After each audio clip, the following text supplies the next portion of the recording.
Deixar vocês com a bispa, que vai trazer uma palavra para vocês agora, em nome de Jesus. Amém. Glória a Deus, gente. Graça e paz para todas as pessoas que estão nos ouvindo nesse momento.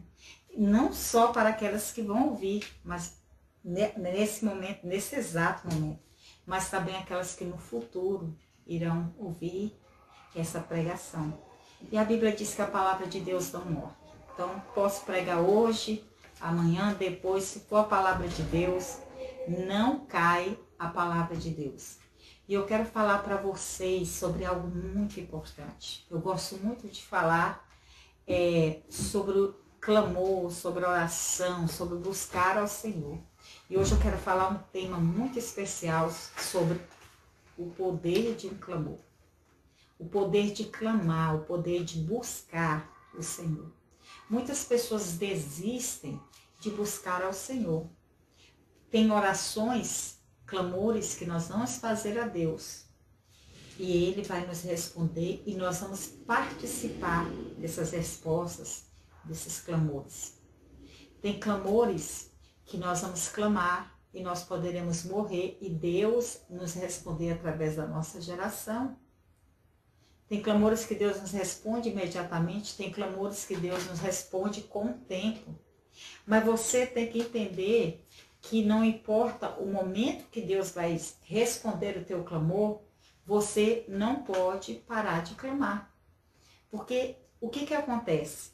As pessoas não perseveram. E hoje eu quero falar muito sobre isso.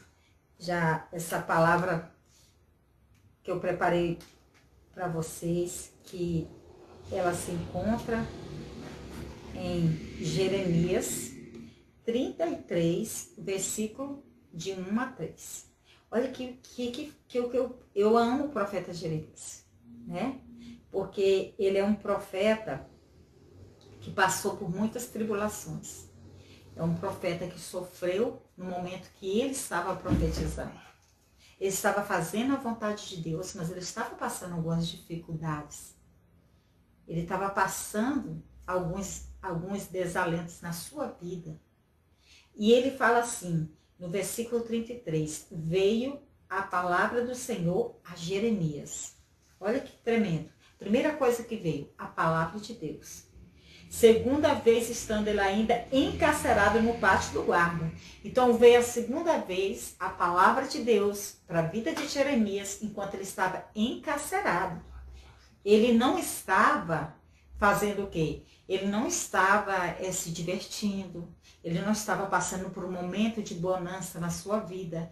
Ele não estava numa boa fase na vida dele. O que ele estava? Ele estava encarcerado no pátio, dizendo, assim diz o Senhor que faz estas coisas. Ele está dizendo, Deus está fazendo essas coisas. O Senhor que forma para estabelecer. Esse é o seu nome. Olha só, o Senhor que forma para estabelecer. Esse é o seu nome. Aí ele vem no versículo 3.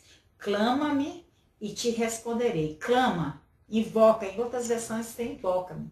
Aqui é clama-me, clame e te responderei. Clama é o seu nome. Olha só, o Senhor que forma para estabelecer. Esse é o seu nome. Aí ele vem no versículo 3.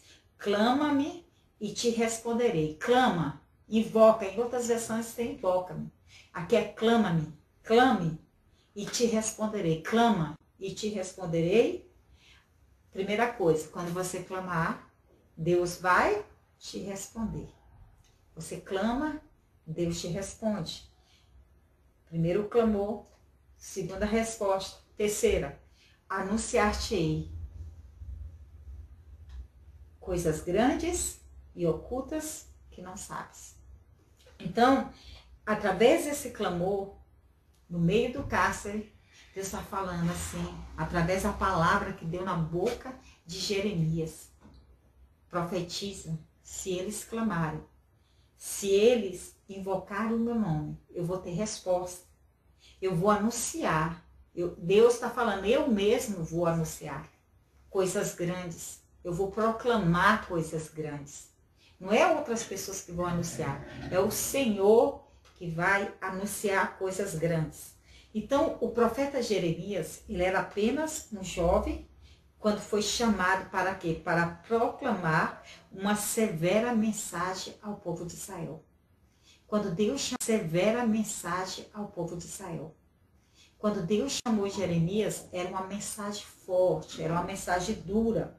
A nação precisava de quê? De se arrepender sob pena de ser destruída. Isso foi há 626 anos antes de Cristo. E essa nação ia ser levada ao cativeiro. Então, o ministério de Jeremias, querido, embora ele tenha tentado permanecer calado, foi comovido a não fazê-lo. No Jeremias 20, versículo 9, fala assim: então disse eu, não me lembrarei dele, não falarei mais o seu nome, mas isso foi no meu coração como fogo ardente, encerrando nos meus ossos, e estou afadigado de sofrer e não posso. Então, ao profeta Jeremias foi ordenado não se casar, vocês sabiam disso? A não se casar, nem ter filhos. Olha, você não vai se casar e você não vai ter filhos. Por que você não vai casar, Jeremias? Porque quando você não casar e não tiver filhos, como profeta, você vai passar uma mensagem. E qual a mensagem que você vai passar através desse ato, desse procedimento? A mensagem que a nação de Israel seria destruída e não teria descendentes. Além que ele está no cárcere, ele não ia casar e ele não ia ter filhos nesse momento, para quê? Para que ele mostrasse Israel. Assim como eu não estou tendo descendentes, como eu não posso casar, ter alegria, assim também o povo de Israel não vai poder ter descendentes se eles não fizessem aliança com Deus. Ele era um profeta solitário, sem muitos amigos. Até porque no cárcere a gente não tem muitos amigos. No dia da tribulação, são poucos amigos.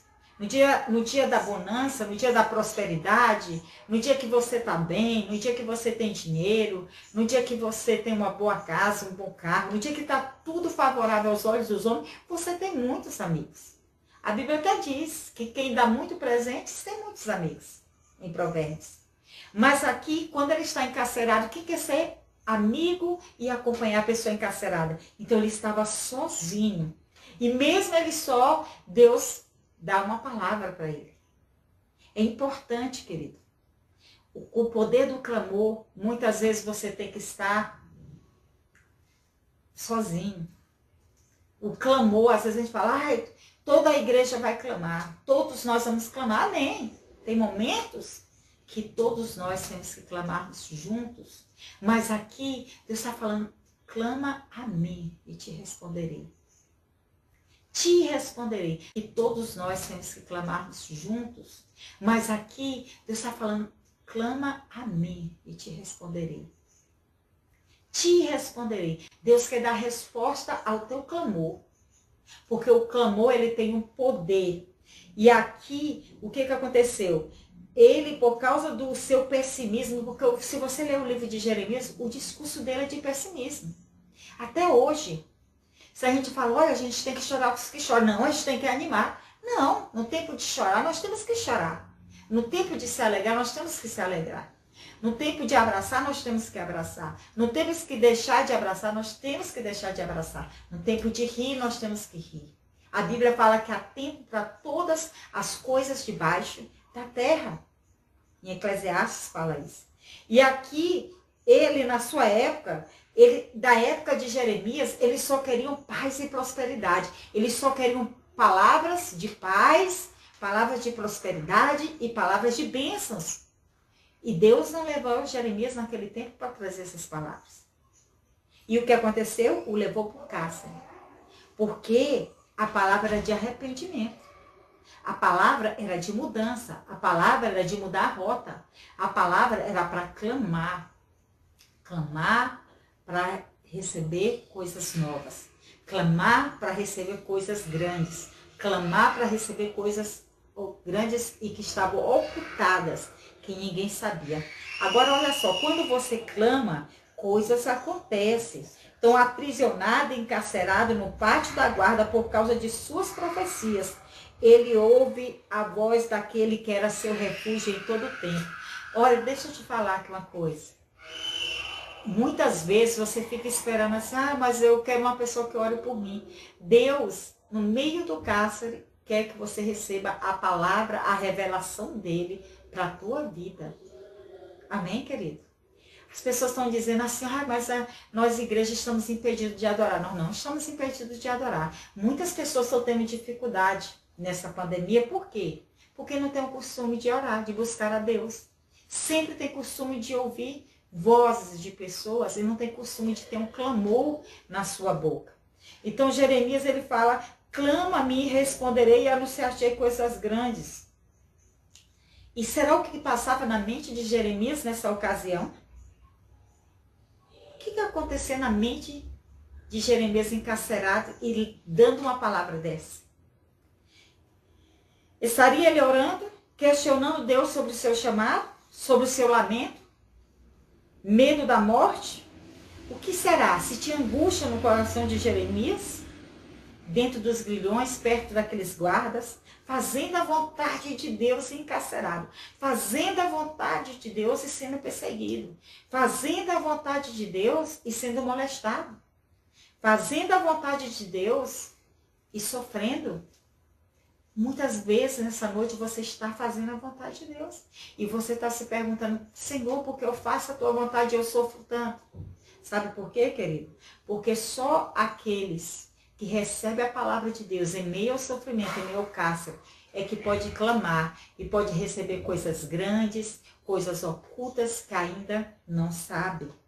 A mensagem de Deus para Jeremias pode ser entendida como clama a mim, nomeia a mim e te mostrarei coisas inacessíveis. Clama a mim, me nomeia. Possíveis de serem conhecidos apenas através das revelações de Deus. Deus está quando você clama e Deus te responde. Você vai viver no sobrenatural de Deus. Você vai viver algo espetacular de Deus. Você vai fechar teus olhos para as coisas que estão aparecendo. Fechar os teus ouvidos para as vozes. Está naquele cárcere, nessa situação da tua vida. Que você parece que não vai sair dessa situação. Que você não vai, parece que vai sair dessa dor, não vai sair desse problema. Mas eu quero falar para você nessa noite, que Deus vai te revelar coisas inacessíveis. Coisas que as pessoas diziam, você não vai conseguir. É sobre esse maravilhoso versículo que eu quero falar nessa noite. Queridos, quantas pessoas clamaram na Bíblia e tiveram coisas inacessíveis na sua vida. Os milagres da Bíblia não só foi para o tempo de Jeremias. Os milagres de Atos, para os apóstolos, para os discípulos, para os 70. Os milagres não foram só para aquele tempo. Os milagres são para todos aqueles que clamam a Deus. E eu te convido nessa noite a clamar ao Senhor e dizer, Senhor, mesmo eu estando em situações difíceis, eu tenho o poder do clamor. E nós vamos, quando a gente clama a Deus, a gente, no momento que a gente busca a Deus, você começa a experimentar os nomes de Deus na sua vida. Nós acabamos de cantar aqui, ó. Shalom, o Senhor é minha paz, chama. Eu, Elion. Cada vez que você fala o nome de Deus, é uma experiência que você passa na sua vida. E H, eu quero falar a primeira experiência H. H, ela nomeia Deus. Ela falou assim, que H é Deus que me vê, é o Roy. Deus que me vê. Ela clamou a Deus e Deus viu H. Mesmo ela estando errada. Mesmo ela tendo humilhado Sara, ela foi para aquele deserto, mas Deus, o El Roy, o Deus que me vê, é o Deus que viu H, é o Deus que te vê. Você pode estar fazendo as piores coisas da sua vida nesse exato momento. Você pode estar se sentindo fracassado, você pode não estar vencendo o pecado.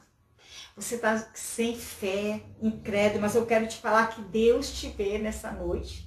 Olha o que a Bíblia fala em Gênesis 16:13. E ela chamou o nome do Senhor. Ela clamou. que com ela falava. Olha só, e ela chamou o nome do Senhor que com ela falava. Tu és o Deus que me vê. Porque disse, não olhei eu também para o Deus que me vê? Ela fala, tu és o Deus que me vê. O El Roi é o mesmo Deus que vai ver você. Agora, quando Deus te vê, e Deus te vê, e Deus me vê, Ele não vê você nem com os olhos que você vê, nem que eu vejo, nem com os olhos que as pessoas te veem. A Bíblia diz que o olhar de Deus é um olhar de graça, um olhar de misericórdia. O olhar de Deus é aquele versículo, porque as misericórdias do Senhor são a causa de não sermos consumidos. As misericórdias do Senhor se renovam a cada dia na tua vida. E Deus fala assim, porque os meus pensamentos que eu tenho para vós não são pensamentos maus, mas são pensamentos bons, pensamentos de futuro. Então, por mais que você esteja ou nas drogas, ou você esteja no vício, ou você esteja na prostituição, ou você esteja na dívida, eu não sei o que você está, ou com depressão, ou com angústia, Deus te vê. E não te vê como você vê, e nem como eu vejo. Mas o El Roi vai te ver. E ele vai te curar, te restaurar, vai tirar, mesmo que você está dizendo hoje, eu não consigo. Querido, se você conseguisse, você não precisava de Deus. Isso é a graça de Deus, é a misericórdia, Deus colocar o coração na tua miséria, na tua dor, no teu sofrimento. Então ela clamou a Deus. Onde estava Agar nessa hora que ela clamou, irmãos? No deserto em Cádiz e Bered. Fugindo de quem? De Sara. Junto a um poço que recebeu o nome de Beelahoi. Aquele que vive e me vê. Ela está perto do poço, o nome colocou, aquele que vive e me vê. Deus está vivo e Deus te vê. Deus está vivo e Ele te vê. E Ele não te vê como fracassado. Ele te vê como um mais que vencedor. Mesmo que você esteja se sentindo derrotado. Mesmo que você esteja se sentindo fracassado. Deus consolou Agar. E revelou-lhe o futuro. Em Gênesis 16, 11 ele fala, porquanto ouvi a tua aflição. Ela clamou, mesmo errada, mesmo perseguindo Sara, mesmo fez muita besteira, mas Deus falou assim, olha, eu ouvi teu clamor, eu ouvi tua aflição. Querido, mesmo que você não ore, mesmo que você não saiba como buscar a Deus, Deus ouve a tua tristeza, Deus ouve a tua dor, Deus ouve porque Deus vive e Deus te vê. Declare comigo, Deus vive e Deus me vê. Assim como Agar se sentiu fracassada, expulsa, Deus deu promessas, Deus deu futuro para o filho dela, Deus ouviu a aflição dela, Deus levou a água para ela. Querido, Deus sempre nos vê com bons olhos.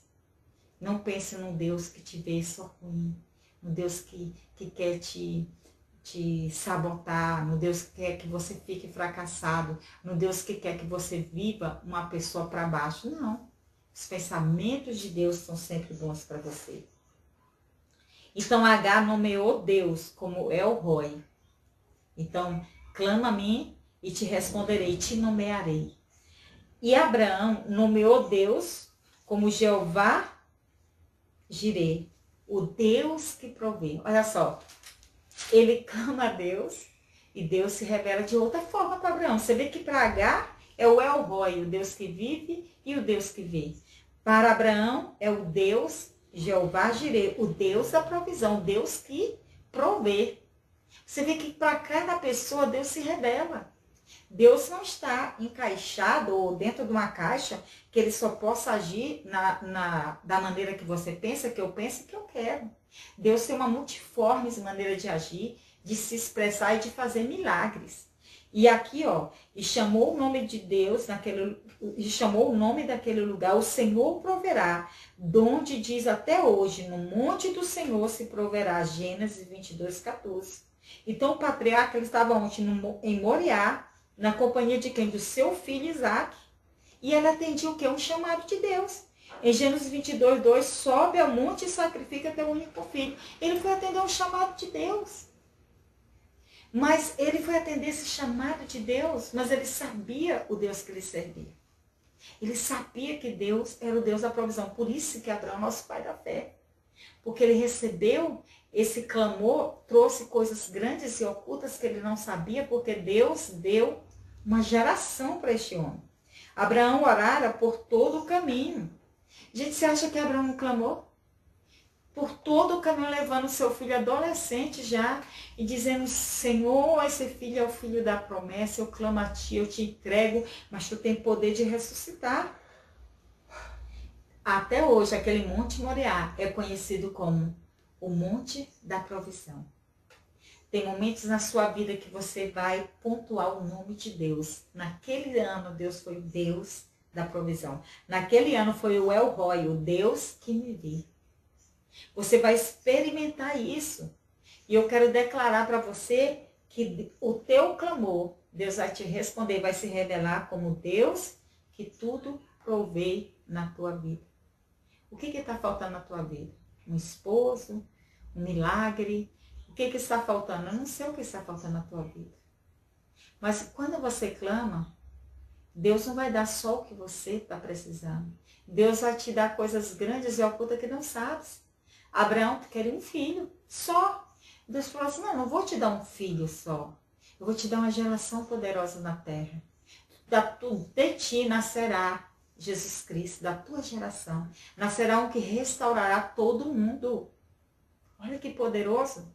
Coisas grandes e ocultas que Abraão não sabia, no clamor, Deus lhe deu. Deus deu o filho, Deus pediu, Deus fez a provisão, falou, não mates esse filho, e Deus, estamos até hoje aqui pregando o Deus da provisão. Outra coisa que Deus se apresenta, o próprio Deus se apresenta como El Shaddai, o Deus suficiente. Você já pensou que Deus, ele tem toda a suficiência para a tua vida? Em Êxodo 6,3 fala assim, eu apareci a Abraão, Isaque e Jacó, como Deus Todo-Poderoso, o El Shaddai, o Deus suficiente. Deus falou assim, eu apareci a Abraão, eu apareci a Isaque e eu apareci a Jacó. Mas pelo meu nome, o Senhor, não lhes fui perfeitamente conhecida. Deus falou, eu não fui perfeitamente conhecido. Porque Shad significa seio. E El Shaddai significa Deus Todo-Poderoso, suficiente. Deus que amamenta. Já pensou? É como uma mãe que está amamentando o filho, que o leite é suficiente. Uma mãe, quando amamenta um filho, ele não precisa nem beber água. Só o leite materno. A criança pode ficar ali e esquecer. Deus está falando assim, olha, eu tenho alimento, eu tenho provisão, eu sou suficiente, eu sou poderoso, eu sou um Deus que amamenta você. Eu sou o Deus poderoso que vai suprir você. Deus é o Deus El Shaddai, o Deus de Abraão, o Deus de Isaque, o Deus de Jacó, é o nosso Deus. É Jesus Cristo que veio dessa raiz. Deus estava a dizer que ainda havia muito dele a ser revelado. Ele falou aqui, ó, o Senhor não lhes foi perfeitamente conhecido. Tem muitas coisas para Deus ainda fazer em nós, irmãos. Muitas coisas para Deus se revelar em nós. Ele é o Deus Todo-Poderoso, toda a suficiência está nele. E ele vai nos dar isso para as nossas vidas. Você já pensou que tremendo?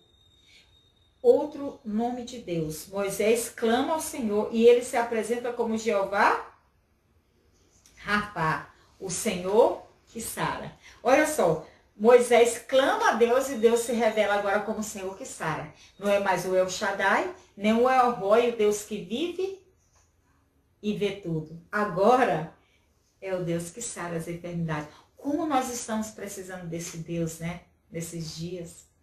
O Deus que sara. Nós estamos precisando. Não somente as enfermidades físicas, mas as nossas enfermidades da alma. As enfermidades que têm adoecido. E fala assim, e disse, se ouvires atento a voz do Senhor teu Deus, e fazeres o que é reto diante dos seus olhos, e inclinarmos os teus ouvidos aos seus mandamentos, e guardares todos os seus estatutos, nenhuma das enfermidades porei sobre ti, que pus sobre o Egito, porque eu sou o Senhor que te sara. Êxodo 15, 26. Deus está falando, se vocês cumprirem mandamento, se vocês cumprirem os estatutos, eu não deixarei que as enfermidades do Egito tomem a vida de vocês. Deus é um médico, amém, querido? Nós precisamos mais do que nunca orar pelos enfermos. Ah, bispo, eu não sou pastora. A Bíblia diz, porão as mãos sobre os enfermos serão sarados. Sua mãozinha aí, ó. Não é sua mão, mas o poder, a autoridade de Jesus está sobre a tua vida para declarar cura, para declarar restauração. É tempo de nós buscarmos a Deus. É tempo de se revelar esse Jeová, Rafá, o Senhor que vai te sarar, o Senhor que vai tirar as enfermidades da tua vida. A Bíblia fala assim, a consolar todos os que choram, os que estão tristes, aqueles que estão com coroas de cinza, espírito angustiado, vestes de tristeza. Você vai revelar Jeová, Rafá, o Deus que sara para as pessoas e para a sua vida. Nós temos que declarar todos os dias que o Senhor cure a minha alma, que o Senhor cure o meu coração, que o Senhor cure a minha vida. A Bíblia fala em Marcos 10, 47, fala assim, para ele nunca haverá impossível. Assim foi com o cego de Jericó, que voltou a ver porque clamou. Elegeu um Salvador, Jesus, filho de Davi, tem misericórdia de mim. Ele falou, olha, tu é o filho de Davi, aquele que foi prometido no Velho Testamento. Eu reconheço tu como filho de Deus, como aquele que Isaías profetizou, aquele que o Senhor prometeu a Abraão, Isaac e Jacó. E a Bíblia diz que ele clamou, irmãos, e há poder no clamor. E quando você clamar, bispo, eu tenho que clamar como? Desesperado? Não. Mesmo que você não tenha força para orar, você vai dizer, Senhor, há um clamor na minha alma, de tristeza ou de angústia, há um clamor. E Deus vai se revelar como Deus que sara. Por Davi, Deus é El Elyon. Que é o El Elyon? Ele é insuperável. Para Davi, Deus se revelou como Deus insuperável. Foi como se Deus dissesse para Davi, ninguém pode me superar. Eu estou no topo. De superação, eu sou insuperável. No Salmo 47, 2 fala, porque o Senhor Deus é altíssimo, Rei grande sobre toda a terra. Ele está sobre toda a terra. Sabe o que a gente pensa? Que a terra, ela nos controla. Não. Deus controla a terra e o nosso clamor faz com que Deus traga resposta. Deus anuncia coisas grandes e ocultas que nós não sabemos aqui na terra. Nomeemos a Deus, clamemos por Ele, porque coisas grandes e firmes ainda não sabemos que nos serão o que? Reveladas. O que você precisa na sua vida? O que você precisa no seu coração? O que você precisa nesses dias? Esses dias eu estava pensando aqui, né? Como que é o clamor, como que é a oração. Você está aqui, mas nada te impede de tu entrar lá no Japão em oração. Você está aqui, nada te impede de tu clamar lá pela Indonésia. Você está aqui, nada te impede de você clamar pela Índia. Nada te impede de você estar aqui e clamar lá por um hospital de pessoas que estão no leito doente. Mas eu tenho que ir lá. Não, clame. Queridos, ninguém precisa ver a gente em mãos levantadas em placa. Olha aí, a bispa Edna está aparecendo na televisão. Olha lá em frente aos hospitais, olha lá. Não, querido, não. Clama a mim. Ele estava no cárcere, sozinho. E Deus deu uma palavra para ele no cárcere. Quantas vezes a gente está dentro da igreja e não tem palavra nenhuma de Deus? Por quê? Estamos tão livres e às vezes tão perdidos. Eu vi um testemunho do irmão da China, ele fala assim, que a prisão deles lá é a liberdade deles. E ele disse que, falando sobre nós brasileiros, ele falou que vocês brasileiros estão presos na liberdade de vocês. Vocês têm tanta liberdade que vocês estão presos nela. Porque às vezes a gente banaliza a nossa liberdade. E você vê aqui que Jeremias nada impediu dele cumprir o chamado de Deus. E hoje eu quero falar sobre algo assim que eu fiquei pensando. De pessoas que desistiram do seu chamado por causa dos cárceres. Desistiram do seu chamado no louvor. Desistiram do seu chamado para pregar a palavra. Desistiram da sua célula. Desistiram, sei lá, de tanta coisa que Deus te revelou no momento que você clamou, que você pediu. Deus te deu um ministério, Deus te deu algo para você fazer. E o que aconteceu? Você entrou em alguma dificuldade, entrou no cárcere e você não recebeu as palavras de Deus na tua vida. Querido, não existe situações favoráveis para você receber a palavra de Deus. Ah, tá tudo bem, bispa. E quando eu tiver tudo bem, eu vou receber a palavra de Deus. Não é assim que funciona. Pode ler na Bíblia. Quando a igreja mais foi perseguida, em Atos, foi quando ela mais cresceu, mais teve milagre, mais teve comunhão, mais teve partilha do pão, teve provisão, cadeias foram quebradas, pessoas foram curadas, cegos viram, aleijados andaram. João teve revelação, preso João teve a revelação do Apocalipse. Entendeu? João não teve a revelação do Apocalipse lá dentro da igreja, cantando com um monte de louvor. Não. Estava na ilha de Patmos, preso. Como que os homens da Bíblia tiveram a revelação de Deus? Olha o diácono Estevão. Estava sendo apedrejado e ele recebendo a revelação de Deus. Ele vendo Deus no trono, ele vendo a revelação do Senhor. Nossa, bispo, apedrejado, sim. Quantas pessoas desistem do seu chamado porque alguém na igreja falou que você era feio ou que não gostou do que você fez? Quantos desistiram do seu chamado porque teve um problema no casamento? Quantos desistiram dos sonhos da sua vida porque alguém falou mal? Quando alguém fala mal de você e você para, o problema não é a pessoa que parou. Foi você que deixou essa pessoa te parar.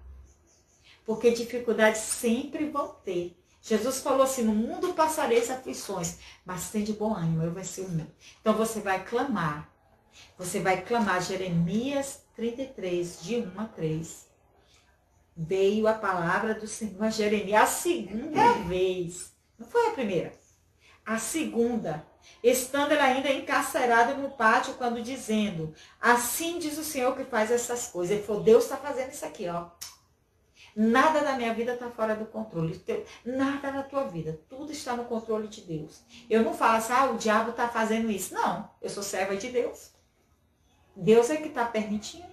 Deus é que está guiando a minha vida. Eu não vou dar o controle da minha vida, nem das circunstâncias da minha vida para Satanás.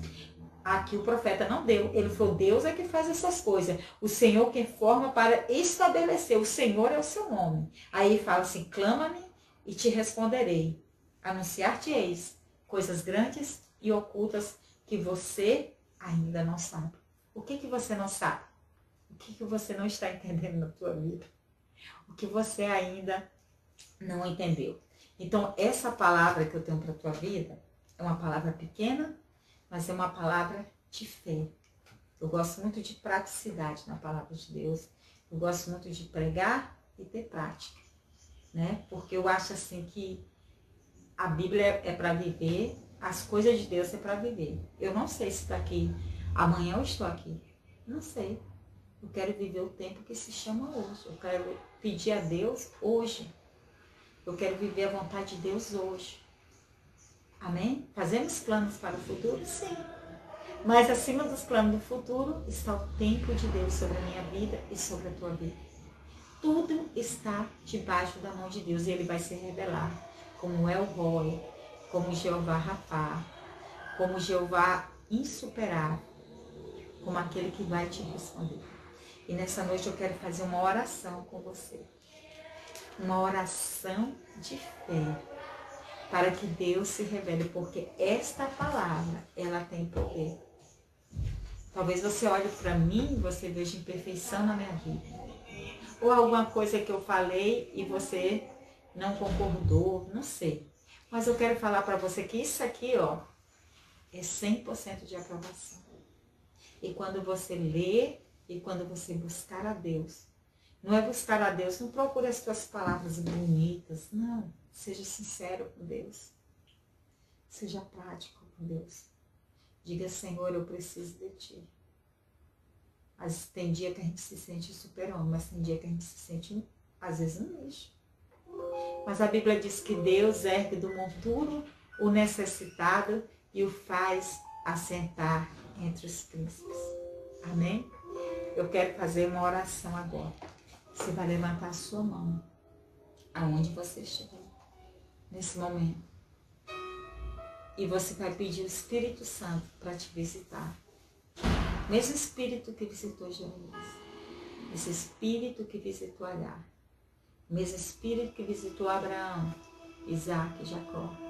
O mesmo Espírito que visitou a Davi e o cego de Jericó. É o mesmo Espírito que visita a minha vida e a sua vida. Ninguém é melhor ou pior diante de Deus.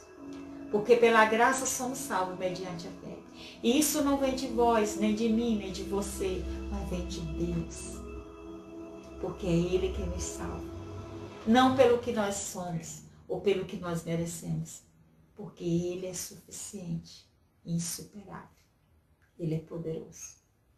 Pai, no nome de Jesus, aonde essas pessoas estiverem agora, eu quero te pedir, Senhor, a tua provisão nessa noite. Eu quero te pedir, Senhor, nesses dias, que o Senhor venha visitar de maneira poderosa aqueles que estão clamando, Pai. Visita de maneira poderosa aqueles que nem mesmo têm palavras para direcionar a Ti. Aqueles que estão sem força, Senhor, nem mesmo para clamar, para abrir a boca.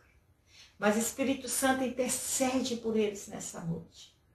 Que o Senhor esteja visitando, que o Senhor esteja curando, que o Senhor esteja restaurando a alma do oprimido, a alma que está encarcerada, a alma que está angustiada, e que venha a palavra de Deus agora sobre a vida deles. Venha a palavra de revelação, venha a palavra de poder, venha a palavra de cura, venha o Jeová El-Roi, o Jeová que vive, o Jeová que vê, o Jeová Nissi, a nossa bandeira, o Jeová, ó Deus da provisão, o Jeová que cura as enfermidades, venha sobre as famílias deles. Deus, se existem espíritos opressores nessa vida agora, nessa vida e em qualquer área das pessoas que estão me ouvindo, em qualquer área da vida delas, que agora eu declaro libertação em nome de Jesus. Que as forças malignas agora saiam em nome de Jesus. Que as correntes sejam quebradas. Que as cadeias sejam quebradas. E que saiam do cárcere agora em nome de Jesus Cristo. E que o Senhor mande livramento. Assim como o Senhor mandou para Agar no deserto, o Senhor envie livramento. O Senhor envie restauração. Pai, eu oro por esse pai de família que deixou sua casa. Se lá que o inimigo está querendo destruir, eu te peço que o Senhor visite essa casa. Traga esse pai de família, restaure esse casamento. E que, Senhor, volte o amor, volte a união, volte a unidade do Espírito sobre a vida deles. Aqueles que estão em vícios, aqueles que não conseguem mais largar o vício, Senhor. Já procuraram de todas as formas se libertarem. Senhor, traz a provisão, assim como o Senhor trouxe, ó Deus, para Abraão no monte, que traga a provisão para a vida dele, a libertação e a cura. Traz, Senhor, nesse momento, todo o suprimento, seja Deus suficiente para esses que estão passando necessidades financeiras, aqueles que não têm emprego, que não têm como pagar suas dívidas. Senhor, traz o trabalho, traz essa provisão que eles necessitam. Eu também oro pela vida espiritual dos teus filhos, que eles possam receber nessa noite uma unção especial do teu Espírito. Espírito Santo, acende essa chama no coração de cada um. Acende, Senhor, essas brasas que estão muitas vezes com cinza, sopra essas cinzas e faz aquecer esse coração. Que a tua igreja te busque, Pai. Eu abençoo tua igreja, corpo de Cristo, e que teu Espírito Santo esteja curando, restaurando. Ó Deus, e que o Senhor venha anunciar coisas grandes e ocultas que nós não sabemos. Em nome de Jesus. Você crê? Então, Deus, Isaías 33, né, versículo 3, clama a mim e te responderei e anunciar-te-ei coisas grandes e ocultas que não sabes. Que Deus abençoa Jeremias, né? Jeremias 33, me desculpe. Então, Deus abençoe tua vida, abençoe a tua casa e que o Espírito Santo do Senhor esteja dando a vitória para mim e para você. E que sejamos firmes e constantes em nome de Jesus. Deus abençoe sua vida.